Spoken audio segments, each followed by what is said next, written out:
हम लोग देख रहे हैं स्वस्थ कलीसिया।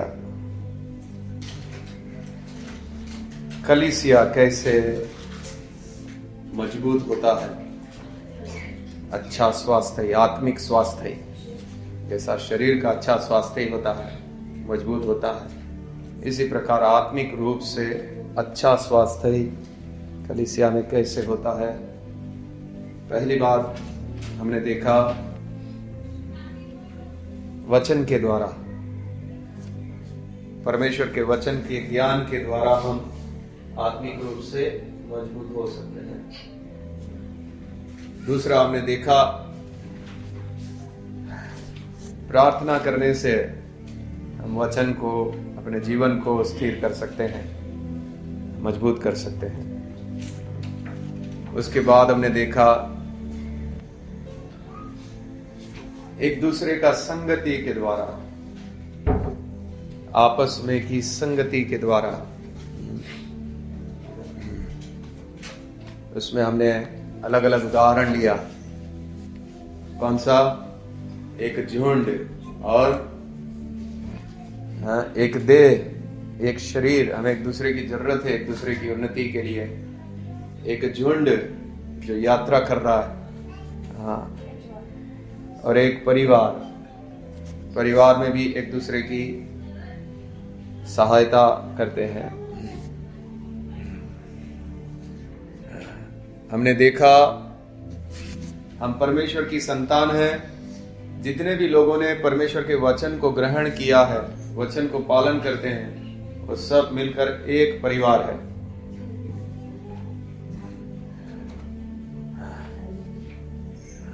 हम लोग अपने देश को जा रहे हैं, यात्रा कर रहे हैं। जब तक इस जगत में हैं, हम लोग यात्रा कर रहे हैं। हमारी यात्रा हमारी मौत पे खत्म होगी, या तो फिर जब यीशु मसीह बादल पर आएगा हमारी यात्रा खत्म होगी।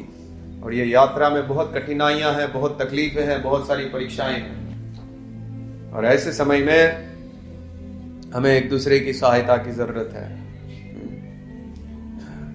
पिछली बार हमने देखा आत्मिक परिवार में हमें कैसे रहना। पहले सदी की कलीसिया कैसे रहती थी, किस तरह से उन लोगों के बीच में बार बार इकट्ठा होते थे। उनकी संपत्ति खुद की नहीं समझता था, जिसको जो जरूरत होती थी दे देते थे। इस आत्मिक परिवार के लिए मुख्य बात जो कलीसिया में होनी चाहिए, बार बार क्या करना? संगति करना। देखिए, आप लोगों को कुछ बातें समझ रहे हैं, कुछ लोगों को नींद आ रही है, नींद भगाइए। परमेश्वर का वचन ना सुनने देने के लिए शैतान आपके दिमाग को बंद करना चाहता है कि आप बदल ना पाए। यही वचन है, वचन नहीं मिला तो आप कभी आगे बढ़ नहीं पाएंगे, कभी बदल नहीं पाएंगे, और कभी आप अच्छे से मजबूत नहीं हो पाएंगे।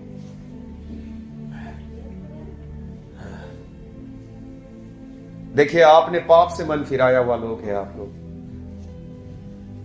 लगभग, कुछ लोग हो सकता है नहीं है, पाप से, पाप का जीवन से मन फिराए हुए लोग हैं। आप सांसारिक जीवन छोड़े हुए लोग हैं। एक संसार के लोग अलग तरीके का जीवन जीते हैं, आप सांसारिक जीवन छोड़े हुए लोग हैं। आपने आज्ञा पालन करने का समर्पण किए हुए लोग हैं कि हम प्रभु की आज्ञाओं में चलेंगे। तो फिर आपके जीवन का उद्देश्य संसार के लोगों के जैसा नहीं होना चाहिए। जब आपने पाप से मन फिराया है, जब आपने संसार से अपने आप को अलग किया है, जब आप आज्ञाओं का पालन करने के लिए अपने आप को समर्पण किया है, तो फिर परमेश्वर जो आपको बोलता है उसके लिए आपको ध्यान करना है। जब आप संसार छोड़कर आए हैं तो फिर संसारिक लोगों जैसा जीवन क्यों जी रहे हैं? फिर आपका परिवार ये है, ये आत्मिक परिवार आपका परिवार है। इन लोगों के साथ में आपका संगति ज्यादा हो, इन लोगों के साथ एक होकर आपको रहना है, इन लोगों के साथ आपका ज्यादा संगति हो। और उसके लिए जो रुकावटें हैं, आप प्रार्थना करें, प्रभु हमें ज्यादा संगति हमारा आत्मिक परिवार के साथ चाहिए, हमें एक दूसरे का उन्नति के लिए खड़ा होना है। लेकिन अगर आप ये नहीं कर रहे हैं तो जिस उद्देश्य से आपको बुलाया है वो तो आपके जीवन में पूरा ही नहीं हो रहा है। अभी भी आपका परिवार या आपका ज्यादा संगति किसके साथ है? संसार के लोगों के साथ हो रहा है, या आपके रिश्तेदारों के साथ हो रहा है जो कि विश्वासी नहीं है। आपकी ज्यादा संगति तो आपके आत्मिक परिवार के साथ होनी चाहिए। आपको एक दूसरे की सहायता करने के लिए अपने आप को समर्पित करना चाहिए। आपकी बहुत ही कम संगति आपके सांसारिक परिवार के साथ होना चाहिए। आपकी माँ बाप बेटा बेटी उनके साथ आपका कोई लेना देना नहीं है। जरूर मेरी जो भी कर्तव्य है वो मैं पूरा करूंगा, लेकिन मेरा संगति, मेरा उठना बैठना, मेरा बातचीत किसके साथ ज्यादा हो? किसके साथ? आत्मिक परिवार के साथ, कलीसिया के लोगों के साथ। और वहीं पे आपका उन्नति है। अगर इनके साथ आपका संगति कम है, संसारिक लोगों के साथ संगति ज्यादा है, तो आप कभी आशा नहीं रख सकते कि आप आगे बढ़ेंगे। संसारिक लोग कौन सी बातें करेंगे? आत्मिक बातें करेंगे। संसारिक लोग आपको संसार में घसीटेंगे। आपकी ज्यादा संगति, आपकी ज्यादा बातचीत कलीसिया के लोगों के साथ हो, आत्मिक बातचीत हो, उन्नति की बातचीत हो, प्रार्थना की बातचीत हो, सुसमाचार की बातचीत हो, लोगों का उन्नति की बातचीत हो।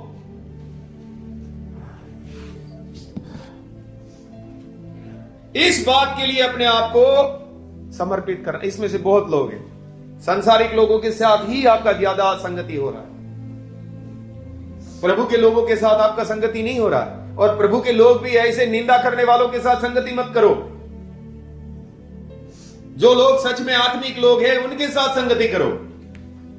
कई सारे बालक की स्थिति में हैं अभी भी, जिसके साथ संगति करने जाओगे सीधा इधर उधर की आप बुराइयां करने लग जाएंगे। ऐसे लोगों के साथ संगति मत करो।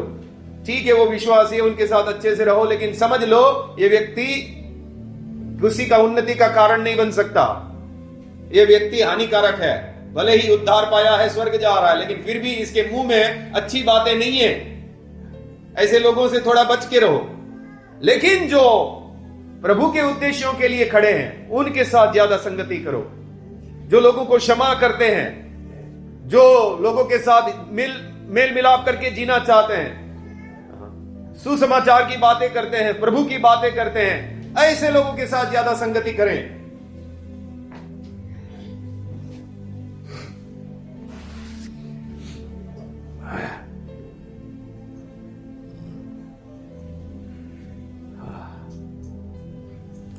आपको परमेश्वर का सबसे बड़ा उद्देश्य, सबसे बड़ी आज्ञा परमेश्वर ने जो दी है,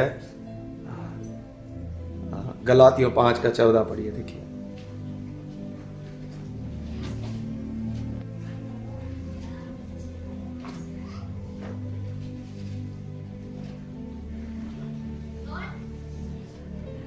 ये मुख्य आज्ञा, पूरे बाइबल में सबसे मुख्य आज्ञा, दो मुख्य आज्ञा है। सबसे पहली परमेश्वर को सबसे ज्यादा प्रेम करना, और दूसरे नंबर की मुख्य आज्ञा देखिए, पढ़िए।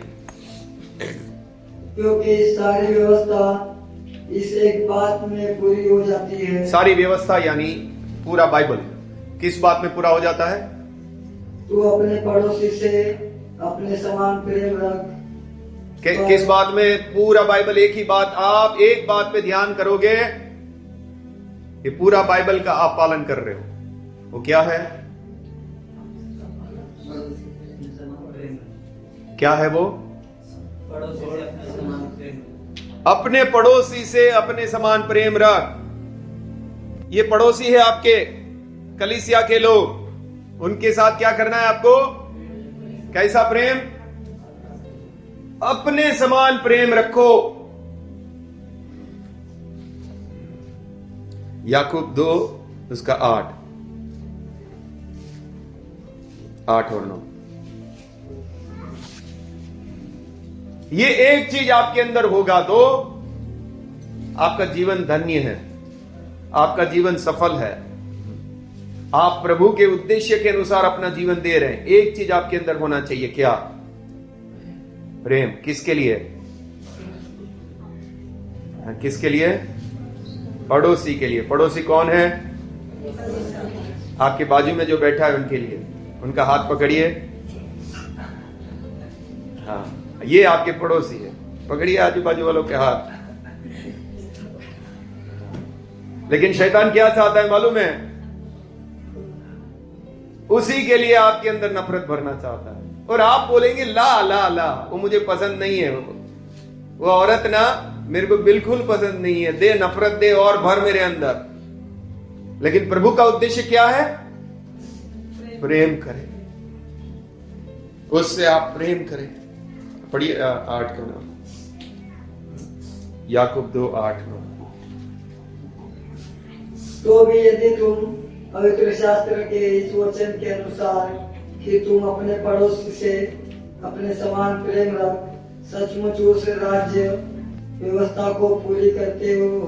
राज व्यवस्था, ये जो आज्ञा है इसको राज व्यवस्था बोला है। राजा की स्पेशल आज्ञा, राजा की, स्वर्ग के राजा की खास आज्ञा। वो आज्ञा क्या है? क्या है? पड़ोसी से प्रेम करना, अपने समान प्रेम करना। मतलब उसकी चिंता, कैसी चिंता करनी है उसकी? अपने समान, यानी जैसा ख्याल आप खुद का करते हैं ऐसा आप उसकी चिंता करते हैं। खुद का हम बहुत ध्यान रखते हैं, इसलिए नहा धो के आए हैं। खुद का ध्यान नहीं रखते तो कैसा भी जीवन जीते थे। और लेकिन हम क्या कर रहे हैं? हाँ, पड़ोसी के लिए हमारे प्रति प्रेम नहीं है। हम, हमारे प्रति तो बहुत सारा प्रेम है। मुझे क्यों बोला उसने ऐसा, मुझे ऐसा क्यों बोला, मुझे ऐसा क्यों किया। मैं इस दुनिया का राजा हूं और मुझे कोई कुछ तकलीफ ना दे, मैं सबको तकलीफ देने का मुझे पूरा अधिकार है। अभी मैं दिखाता हूं प्रेम क्या है, उसको थोड़ा समझिए। प्रेम करना मतलब क्या, उसमें बहुत कुछ आता है। अगर ये सब समझ जाए, सच बोल रहा हूं, सब झमेले हट जाएंगे। रोमियो उसका 13,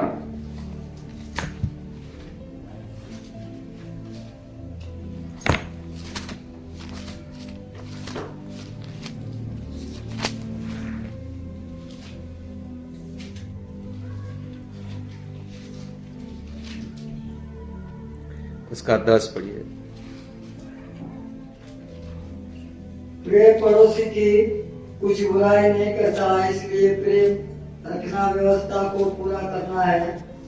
इसमें मुख्य बात लिखी है, क्या नहीं करता प्रेम?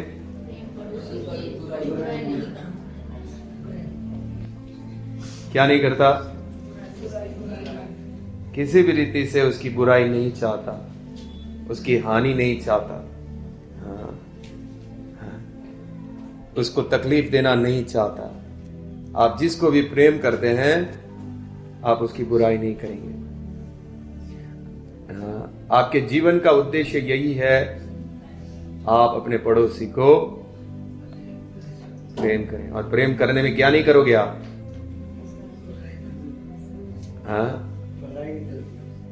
क्या नहीं करना है? जितना है उतना ही बोलो। क्या नहीं करना है? उसकी बुराई नहीं करोगे। 1 तीमुथियुस 1:5।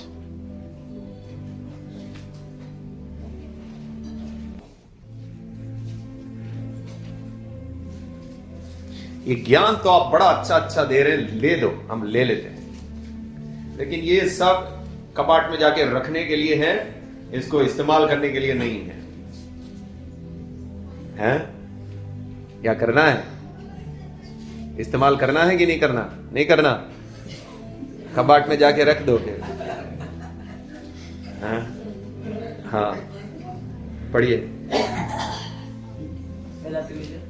1:5।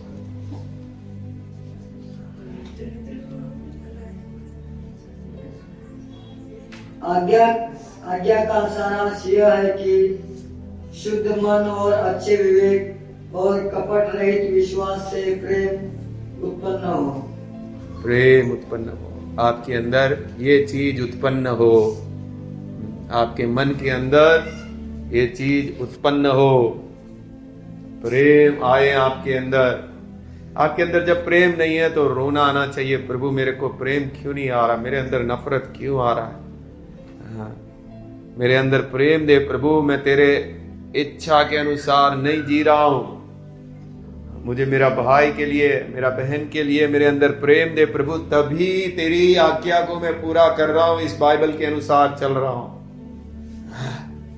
मेरे अंदर प्रेम उत्पन्न हो, मैं मेरे पड़ोसी को अपने समान प्रेम कर सकूं। गलातियों 5:13।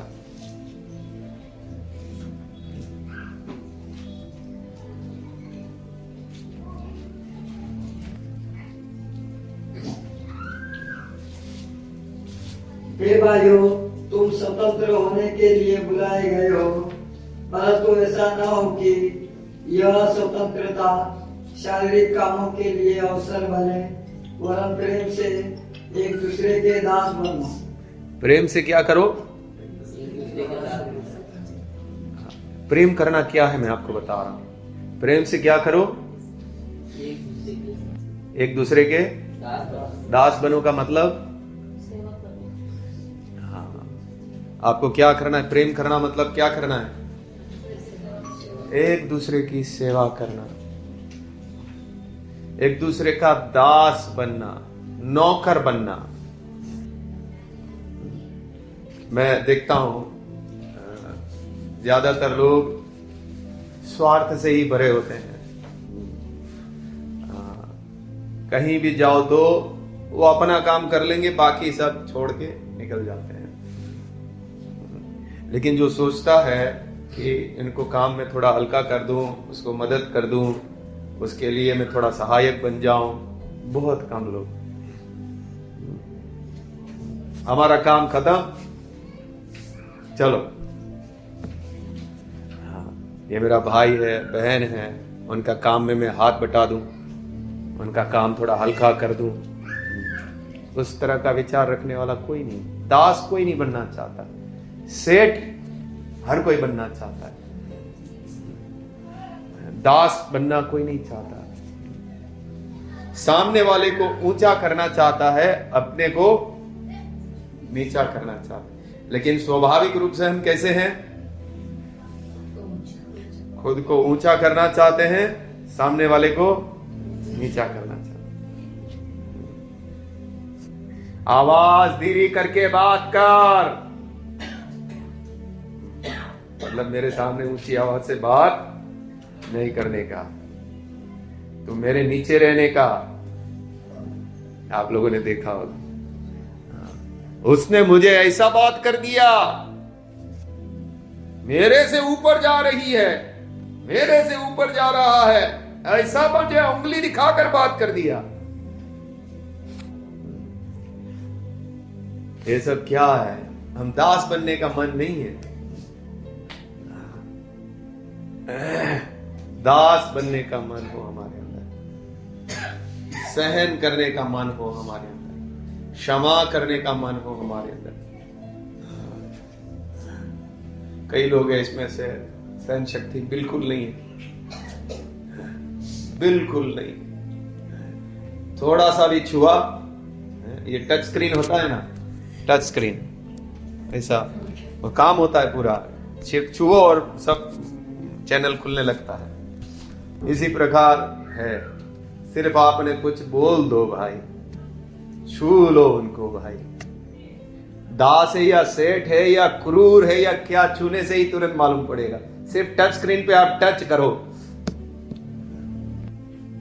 आपको मालूम पड़ जाएगा इसके अंदर कौन सा रूप है, तुरंत कलर बदल जाएगा।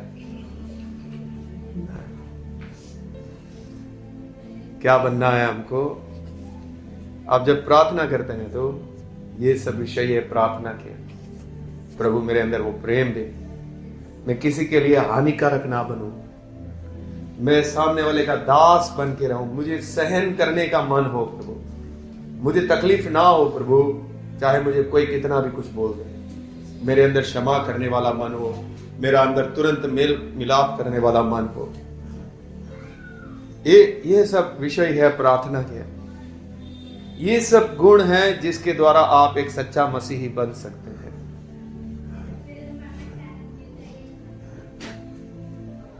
कितने लोग बहुत प्रार्थना करते हैं, बहुत आराधना करते हैं, लेकिन अगर ये सब चीज नहीं है तो आप बाइबल के अनुसार नहीं चल रहे हैं। ठीक है, आप परमेश्वर से प्रेम करते हैं, ठीक है, आप जो भी आपकी इच्छाएं हैं, लेकिन ये मुख्य उद्देश्य है आपके अंदर प्रेम है। आप अपने समान प्रेम कर पा रहे हैं, आप अपने आप को दास बना रहे हैं, आप किसी के लिए भी हानिकारक नहीं है, आप सामने वाले के साथ भलाई ही कर पा रहे हैं। हाँ। पहला पत्रस 3 उसका 8।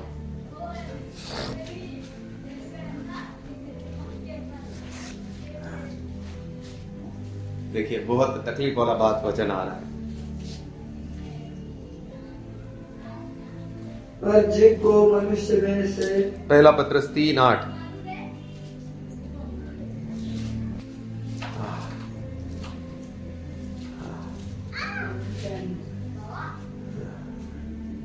अब सब के सब एक मान और कृपा में। एक मिनट, सबसे पहला ही रुक जाओ, पहाड़ आया। क्या है? सबके सब एक ही मन के। अभी मान लीजिए 4-5 सिस्टर लोग हैं, संगीता सिस्टर है, नंदा सिस्टर है, या जितने भी हैं, वो बोले, इसमें से एक सिस्टर ने बोला चलो भाई हम लोग एक साथ मिलेंगे, इकट्ठा होंगे और कुछ खाना वाना टिफिन लेकर आएंगे, करेंगे। हाँ, दूसरी भी बोली हाँ, तीसरी भी बोली हाँ, चौथी भी बोली हाँ, फिर हम सब थोड़ा संगति करेंगे, सब बातचीत करेंगे, थोड़ा ऐसा। हाँ, फिर लेकिन एक ने बोला ऐसा, एक ने बोला नहीं ऐसा करेंगे तो ऐसा होगा, तीसरी बोल रही कुछ और अलग बोल रही, चौथी कुछ और अलग बोल रही है, बात पूरा बखेड़ा हो गया, एक मन नहीं हो पाए।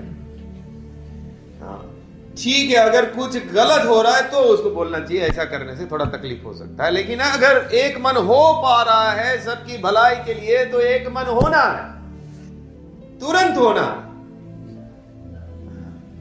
जैसे अभी बीच में ईश्वर के घर पे मिलना चाहते हैं, मैं बोला चलो उधर जा रहे तो ईश्वर के घर पे मिल गए, सब भाई बोले हाँ चलो चलो चलो, सब एक मन हो गए, फिर इकट्ठे हुए, अच्छा संगति हुआ, एक मन होना। अरे उसने ऐसा बोला, नहीं मुझे नहीं पसंद वो, हाँ उसने ऐसा बोला, मुझे नहीं चाहिए ऐसा, किसी के लिए हानिकारक नहीं है फिर भी मुझे पसंद नहीं है भाई, मैं राजा हूं इस दुनिया का और मुझे पसंद नहीं है। एक मन होना, जहां तक हो सके अपने विचारों को साइड में करके एक मन होना है। हाँ, किसी के लिए तकलीफ वाली बात है तो बताया जा सकता है, ऐसा नहीं होना चाहिए, ठीक है। कुछ सेवक लोगों को मुंबई में मैंने बोला हर 3 महीने में हम लोग इकट्ठे होंगे, कोई नहीं आना चाहता, किसी ने जवाब नहीं दिया। कोई एक और सेवक थे, मैं बोला आप नजदीक में कलीसिया है आपकी, हमारी कलीसिया है, तो कभी एक साथ सब मिलकर आराधना करेंगे, कोई जवाब नहीं, कुछ नहीं, एक मन होकर नहीं चलना चाहते हैं। एक मन होकर हम चले तो कितना अच्छा हो जाए, सबका एक मन है। और उसके लिए शैतान मन में बातें डालता है, आप उसको ले लेते हैं, पकड़ लेते हैं, आप ना उसके लिए प्रार्थना करते हैं ना कुछ, आप उसको पकड़ लेते हैं और फिर तलवारें लेकर योद्धा लोग आ जाते हैं मैदान में। हाँ, आ जाओ अभी, और अब ये युद्ध चलेगा 2-3 साल तक, दोनों इनके मन में उनके मन में दिन रात एक दूसरे के प्रति युद्ध चल रहा है। लेकिन अगर एक मन के हुए होते, प्रभु के उद्देश्य को जानते हैं, प्रभु मुझे प्रेम करना है और ये शैतान मेरे मन में ये जलते हुए तीर डाल रहा है मेरे भाई के प्रति, मेरी बहन के प्रति, कि हमारे बीच में एक मन ना हो, हम एक दूसरे की उन्नति का कारण ना हो, हम इकट्ठे ना हो सके। ये शैतान कर रहा है। हमको एक दूसरे के साथ लड़ाई नहीं करना, हमें शैतान को हराना है। उसके लिए हम प्रार्थना कर रहे हैं।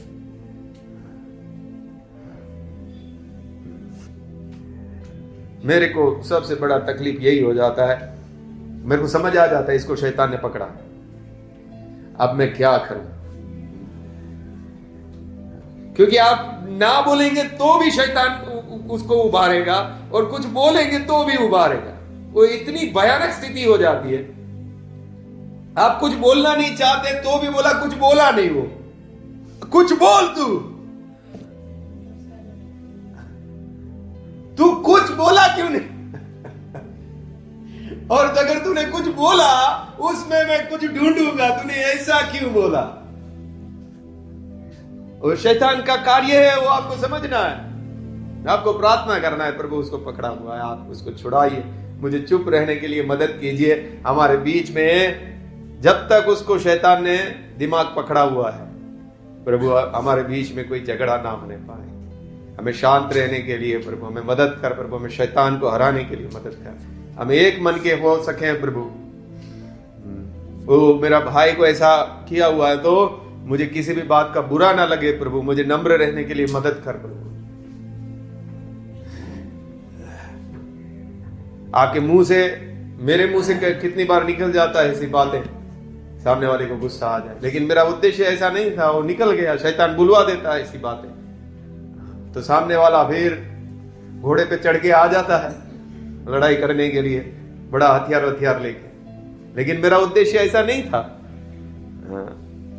एक मन को हटाने के लिए, आपस में झगड़ा लाने के लिए, आपस में फूट लाने के लिए, दलबंदी लाने के लिए, एक शरीर बन के ना रहे, शरीर में टुकड़े हो जाएं। प्रेम, मेरे अंदर प्रेम हो, और किसी भी रीति से मुझे नफरत नहीं चाहिए। मुझे दास बनना है, मुझे सेठ बन के नहीं रहना, मुझे सामने वाले को तकलीफ देने वाला नहीं बनना, खुद तकलीफ सहने वाला बनना है। और तभी आप सच्चे उद्देश्य के लिए, प्रभु के लिए जी रहे। कभी ये सब सुनने नहीं देगा, नींद पकड़ेगा आपको।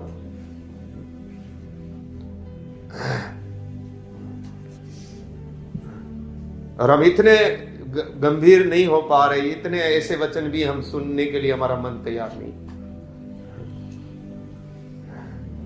क्या हम प्रभु के राज में पहुंच पाएंगे? क्या हम प्रभु के उद्देश्यों के अनुसार चल पाएंगे? यात्रा में निकले तो है, क्या यात्रा पूरी कर पाएंगे?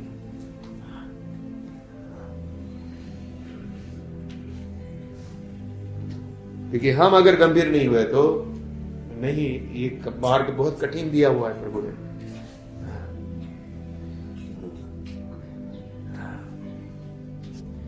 एक मन होना, ये सब प्रेम का बातें हैं।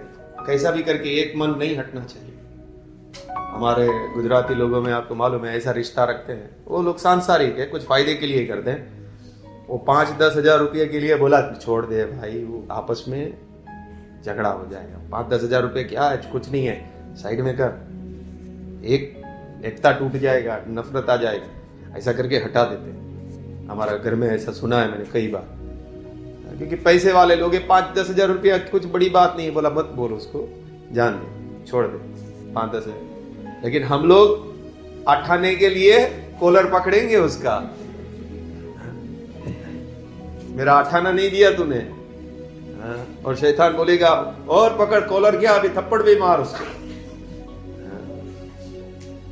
तेरा अठाना चोरी कर लिया, तेरा अठाना वापस नहीं दिया। हम लोग बहुत मूर्ख है।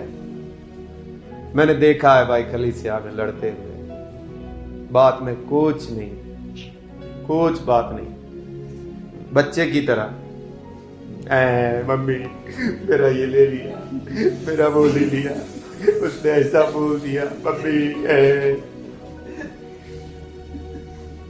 आप हंस रहे, आप खुद ऐसा करते हैं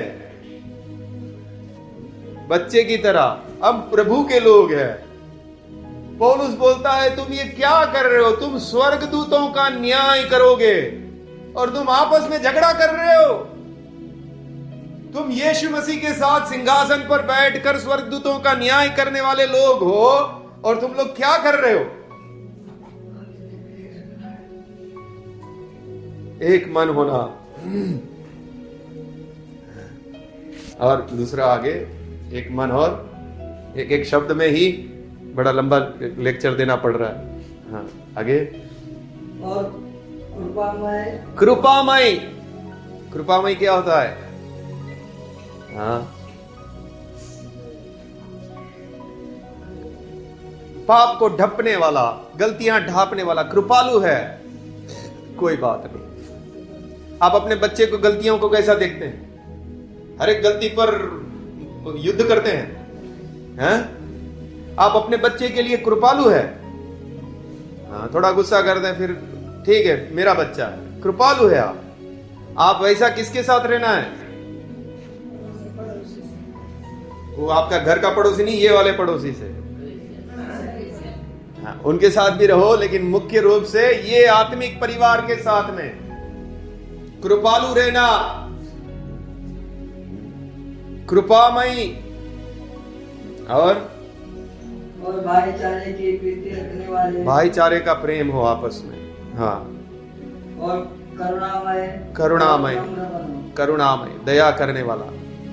ये करुणा शब्द ऐसा है, प्रेम वाली दया, प्रेम के साथ जो दया होता है। आप अपने बच्चे के लिए मान लीजिए कुछ पराठा बना रहे हैं, तो उसमें आपकी करुणा बच्चे के लिए है, मेरा बच्चा, उसके ऊपर थोड़ा घी भी लगा देता हूं ताकि मेरा बच्चे को और थोड़ा शक्ति मिल जाएगी। तो आपकी करुणा है आपके बच्चे के लिए। जितना आप अच्छा कर सकते हैं, आप अपने बच्चे पर ऐसी दया करते हैं कि मेरे बच्चे पर भलाई हो, मेरे बच्चे के साथ ऐसा करुणामय किसके साथ रहना है? हमारे आत्मिक परिवार के साथ में। तो खाने का उदाहरण दिया, हर बात में आपको करुणामय रहना है अपने भाई बहनों के साथ। और ये सब कौन देख रहा है? कौन देख रहा है? ये सारा हिसाब किताब कौन कर रहा है? कल्पना क्या कर रही है? सूरज क्या कर रहा है? ईश्वर क्या कर रहा है? ये सारा कुछ परमेश्वर आपको देख रहा है। आप एक मन होना चाहते हैं या नहीं, या आप एक दूसरे का दास बनना चाहते हैं कि नहीं चाहते?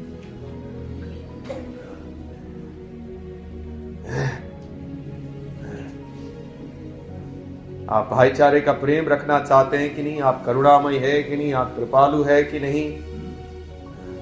फिर आगे 9,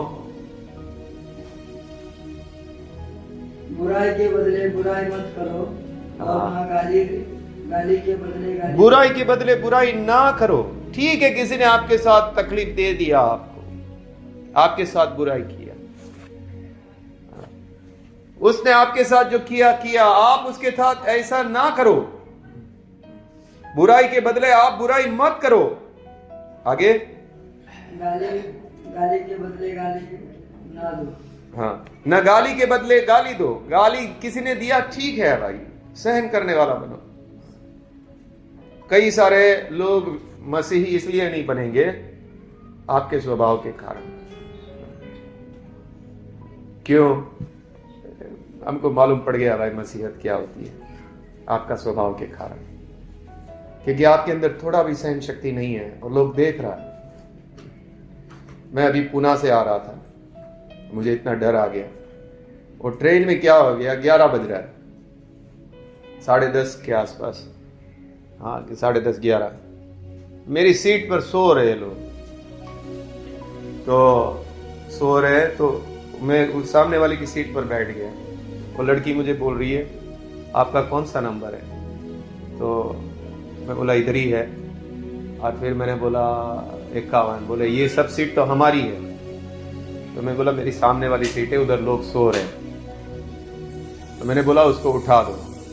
फिर वो बोल रही हम लोग ऊपर जा रहे हैं, आप इधर बैठो। मैं सोचा अभी वो लोग कभी भी नीचे आएंगे, इससे अच्छा मैं वो लोगों को उठा के मेरा सीट पे मैं बैठ जाता। तो मैंने उनको उठाया मैंने बोला सर मेरे को बैठना है, अपनी सीट है उधर। तो बोल रहे आप उधर आपको जगह मिल गया ना, आप बैठो ना। मैं बोला नहीं, मुझे मेरी ही सीट पे जाना है, क्योंकि कभी भी ये लोग नीचे आएंगे। तो फिर मैं समझ नहीं पाया, वो बोल रहे वही हमारी सीट है। मैंने बोला नहीं भाई, मुझे मेरी सीट पे जाके बैठना है, और अभी 11 बज रहा है, दिन में आप ऐसा सो नहीं सकते, मुझे मेरी सीट पे जाने दो। कोई आकर मुझे उठाएगा, उससे झगड़ा होगा, उससे अच्छा मैं अपनी सीट पे जाके बैठूं। तो फिर उसने दे दिया, उठ गया वो लोग, और मैं अपनी सीट पे जाके बैठ गया। तो फिर मैं उससे हंसने के लिए हंस के बात करना चाहा, उसके अंदर गुस्सा भरा हुआ। मैं उसको पूछा आप इतना लेट तक क्यों सो रहे थे, रात को सोए नहीं थे क्या? तुमको तुम्हारा सीट मिल गया ना, मुझे बोल रहा है। तो अब मुझे डर लगने लग गया कि मैं एक मसीही हूं, मैंने ऐसा क्यों बोल दिया उसको। अभी उसको मुझे कैसा भी करके उसको भी मनाना है। अब क्योंकि मैं अभी सुसमाचार दूंगा तो वो स्वीकार करेगा ही नहीं, ऐसा गुस्से में तो प्रभु को कैसा बोलेगा तू ऐसा मेरे साथ किया। अब मेरे को इतना डर लग रहा है, मैं बोला प्रभु मुझे क्षमा कर, अभी जो हुआ इसको मनाने के लिए। तो चाय वाला आया, तो मैंने बोला भाई चाय लीजिए, आप गुस्सा छोड़ दीजिए, आप चाय पीजिए। बोला तेरे को किटली पिलाओ क्या पूरी, मुझे ऐसा बोल रहा है। वो कैसे भी मानने के लिए तैयार नहीं है भाई, कि इतना मुसीबत, कोई छोटी सी बच्ची भीख मांगने के लिए आई। मैं बोला बच्चा भीख मांगना गलत है। वो बोल रहा है उसको कुछ लेके दे, फिर पैसा नहीं देना चाहता है। तो वो मेरा विरोध इतना ज्यादा करने लग गया। फिर लास्ट में कैसे ना कैसे मैं उसको मना रहा हूं, क्योंकि मुझे उसको अब सुसमाचार देना है। मुझे डर लग रहा है कि मैंने उसको गुस्सा दिला दिया। मैं एक प्रभु का सेवा करने वाला व्यक्ति हूँ, मुझे ऐसा नहीं करना चाहिए, मुझे छोड़ देना चाहिए था, या नई सीट मिलती तो भी ठीक था, लेकिन मुझे ऐसा नहीं करना चाहिए। तो फिर लास्ट में वो मान गया। चाय भाई मैंने लाके उसको दे रहा हूँ, कैसा भी करके तू भाई, हाँ, लेकिन मान गया वो, अच्छे से प्रेम से हो गया। मैं उसकी सीट पे से ही हट गया। मैं बोला सो जाओ, नींद कर रहा है। मैं बोला सो जाओ, मैंने बोला कुछ तकलीफ नहीं है। मुझे लगा वो बहन आएगी मुझे उठाएगी, इसके लिए अपनी सीट पे जाना चाहता। मुझे नहीं मालूम आप लोग पूरा परिवार है, और सच में मुझे नहीं मालूम था वो लोग पूरा परिवार है। मुझे लगा कोई आकर फिर मुझे बोलेगा, झगड़ा करेगा, तो मैं अपनी सीट पे चला जाता। मुख्य बात यह है, मैं इसलिए डर गया कि मैं अभी इसको जीतना पड़ेगा, इसको सुसमाचार दूंगा तो ये कभी नहीं सुनने वाला। इसी प्रकार आपके मुंह से बहुत लोग सुसमाचार इसलिए नहीं सुनेंगे, आपका स्वभाव देख के। अगर आप इस बात की परवाह नहीं करते, आपका नाम खराब है आपके परिवार में, आपके रिश्तेदारों में, कि ये व्यक्ति कैसा है भाई हमको मालूम है, आप उसको सुसमाचार दे पाओगे? हाँ, दे पाओगे? नहीं दे पाओगे। हमको मालूम है ये झमेले लेकर बैठता है या बैठती है। हाँ, आपका अगर एक मन होने का स्वभाव है, आपको प्रेम के साथ सबके साथ रहना, दूसरों को क्षमा करने वाला स्वभाव है, हाँ, तभी लोगों को लगेगा हाँ ये कोई आत्मिक व्यक्ति है, सच में इसके अंदर बदलाव है। नहीं तो अगर आपके, ठीक है आप उद्धार पाए हैं प्रभु के अनुग्रह से, लेकिन अगर ये जीवन आपको नहीं मिला, जरूर हमसे गलती होती है, हम क्षमा मांगते हैं। मेरा स्वभाव भी तुरंत टच स्क्रीन हूं, मैं भी तुरंत गुस्सा आता है मुझे, लेकिन मैं उस ऐसे स्वभाव में रहता नहीं हूं। मैं तुरंत क्षमा करता हूं या मेल मिलाप करता हूं, हाँ, तुरंत सही करता हूं, गुस्सा पकड़ के नहीं बैठता या सामने वाले को तकलीफ देना या इस तरह का बात में कभी नहीं चलता। मैं गुस्सा तुरंत आता है मुझे, मेरा स्वभाव ऐसा है, वो स्वाभाविक रूप से ऐसा हूं मैं।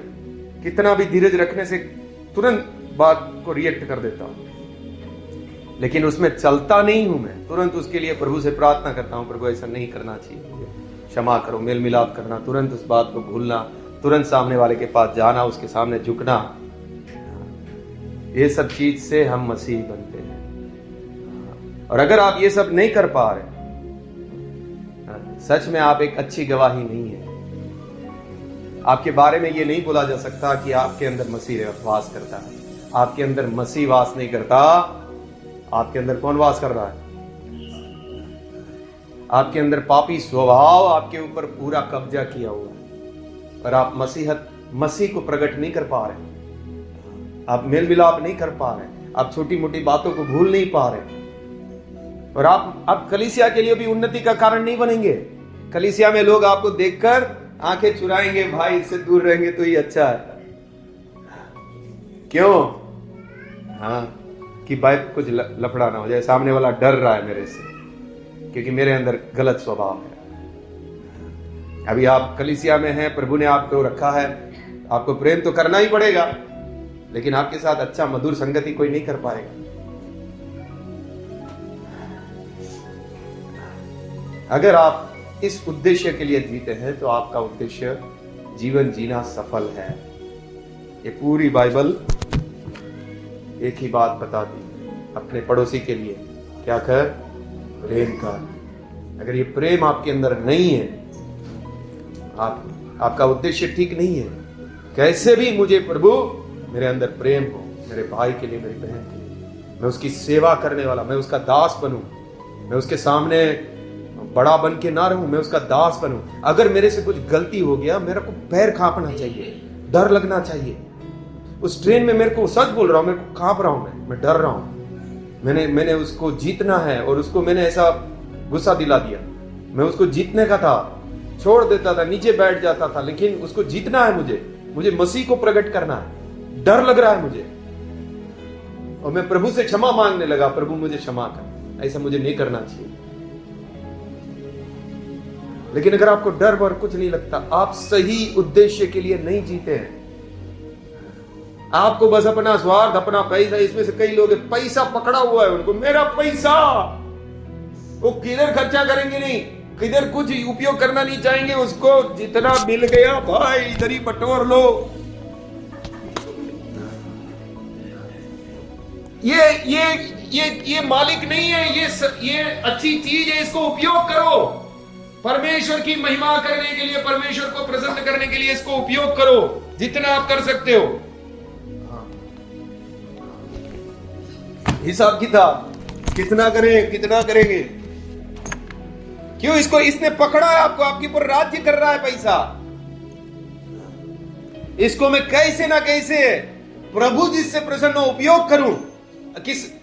आपका प्रेम प्रकट करने के लिए आप पैसा को उपयोग कर सकते हैं। कितना अच्छी चीज है, मालूम है? आपके पास पैसा है, आपका प्रेम प्रकट होता है उससे दूसरों के प्रति। बहुत अच्छी चीज है अगर आप सही से उपयोग करना जान गए।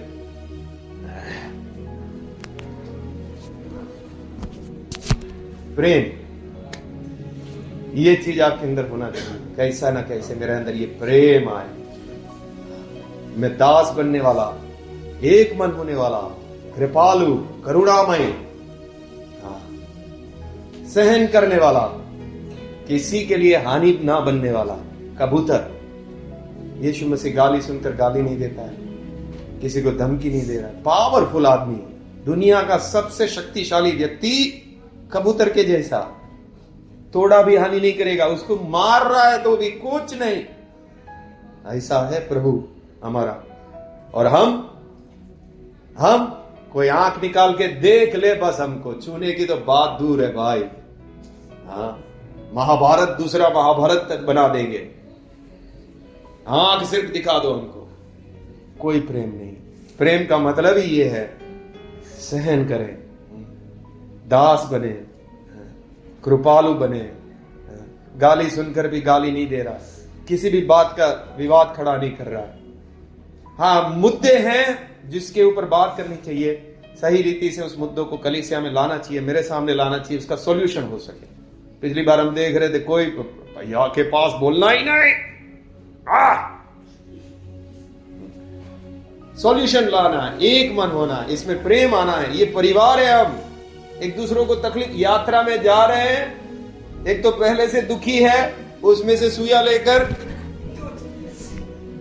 एक तो बेचारा दुखी है, उसको और मार रहे। ये प्रेम नहीं है, ये सब सोचने के विषय है, इसके ऊपर प्रार्थना करने का विषय। बुरा स्वभाव है तो प्रार्थना की जाए, प्रभु मेरे द्वारा कोई दुखी ना हो, प्रार्थना करें।